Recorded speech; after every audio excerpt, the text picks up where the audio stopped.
இன்று குடிபடவா மராத்திய புத்தாண்டு பண்டிகை. மகாராஷ்டிர தேசத்தின் புதிய வருட பிறப்பு.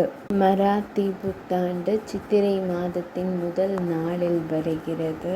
மேலும் இந்த பண்டிகையில் பல கதைகள் மற்றும் பல முக்கியத்துவங்கள் உள்ளன. இதில் பிரம்மதேவர் பிரபஞ்சத்தை படைத்தல், ஸ்ரீ ராமபிரான் அயோத்திக்கு திரும்புதல் மற்றும் மராட்டிய வீரர்களின் வெற்றி ஆகியவை அடங்கும். குடிபடுவா பண்டிகையின் முக்கியத்துவம். பிரபஞ்சத்தின் படைப்பு. இந்து புராணங்களின்படி குடிபடுவா பிரம்மதேவர் பிரபஞ்சத்தையும் காலத்தின் கருத்தையும் படைத்த நாளை குறிக்கிறது. ஸ்ரீ ராமபிரானின் வருகை.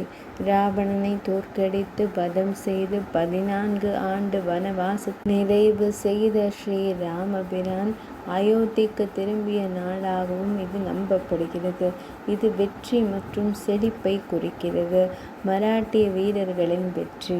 மகாராஷ்டிர தேசத்தில் குடிபடுவா பண்டிகை மன்னர் சத்ரபதி சிவாஜி மகாராஜா தலைமையிலான மராட்டிய வீரர்கள் முகலாயர்களை வென்றதை நினைவு கூறும். இது தீமையை நன்மை வென்றதை குறிக்கிறது. குடி ஒரு சின்னமாக. குடி துடிப்பான துணிகள், வேப்ப இலைகள் மற்றும் சர்க்கரை மாலையால் அலங்கரிக்கப்பட்ட அலங்காரம் செய்யப்பட்ட மூங்கில் குச்சி.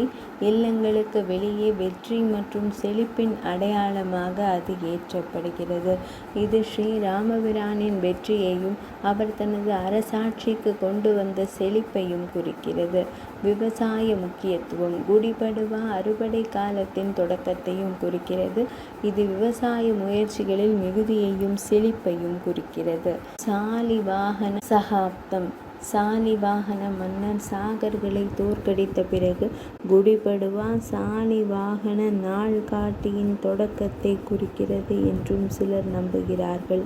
சமூக கொண்டாட்டம். கிராமப்புற மகாராஷ்டிரத்தில் இந்த விழா சிவபெருமானின் நடனத்துடனும் குடி காவடிகளை ஒன்றாக ஒரு சிவன் ஆலயத்திற்கு எடுத்துச் செல்லும் போது சமூகத்தின் ஒன்று கூடலுடனும் இணைக்கப்பட்டுள்ளது. குடிபடுவா பண்டிகை தகவல்கள் இனிதே நிறைவடைந்தன.